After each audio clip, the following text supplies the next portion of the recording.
نزل لنا فيديوهات تعليميه، نزل لنا فيديوهات ازاي نعلم الكلب يعمل اوردر هيل، ازاي يعمل اوردرات. اديني نزلت فيديو من الصبح ومفيش تفاعل ومفيش لايك وكومنت ومفيش اكسبلور ومفيش دعم، وحسبي الله ونعم الوكيل. ولا انا شفته وقلت نشفته، ولا جمدته وقلت جمدته. انا قاعد بقول يا جماعه يعني كل مره عايز اقدم حاجه مختلفه، كل مره عايز اقدم فكر جديد. بعد اذنكم اسمعوا الشرح اللي انا هقوله دلوقتي في الفيديو وركزوا فيه، ويا ريت تدعموني وتقولوا لي رايكم في كومنت عشان نبتدي نشتغل مع الكلب ان احنا بنكسر اتجاهاتنا، او ان احنا نعلم الكلب يمشي جنبنا. الموضوع مش هيبقى صعب زي ما انت متخيل، ولكن عشان تتعلم ان انت تسوق على طريق سريع زي بالظبط العربيه، فانت لازم تتعلم انك تسوق الكلب الاول في البيت، بان انت تبقى ماسك الكلب في ايدك الشمال، وان الكلب يكون الليش دايما لوز في مرحله ان هو مرتخي.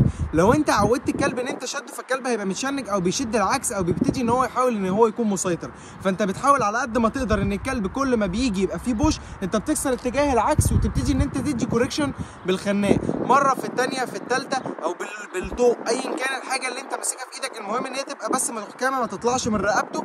والكلب بمجرد ان انت يلاقيك بتكسر مره يمين مره شمال، مره يمين مره شمال، هيبتدي ان هو يركز معاك في المشي، بحيث ان هو مش عايز ياخد الكوريكشن ده. اهم حاجه تبقى مفهمه ان الليش مستريح، وان الغلط هو عنده. انت بتمشي في اتجاه معين وبتكسر اتجاهاتك، انت مالكش اي ذنب في الموضوع، ولكن هو هيبتدي مره في الثانيه في الثالثه هيبتدي ان هو يركز في ان هو بيكسر اتجاهاته. تمام اهو، يمين يو، كسرت شمال، الكلب مركز معايا ملوش دعوه باي حاجه. جرب الموضوع في البيت الاول كذا يوم، وبعد كده ابتدي ان انت جربه في الشارع بس تدريجيا، قدام باب العماره في مكان فاضي الاول، بعد كده واحده واحده تبتدي تحط مؤثرات.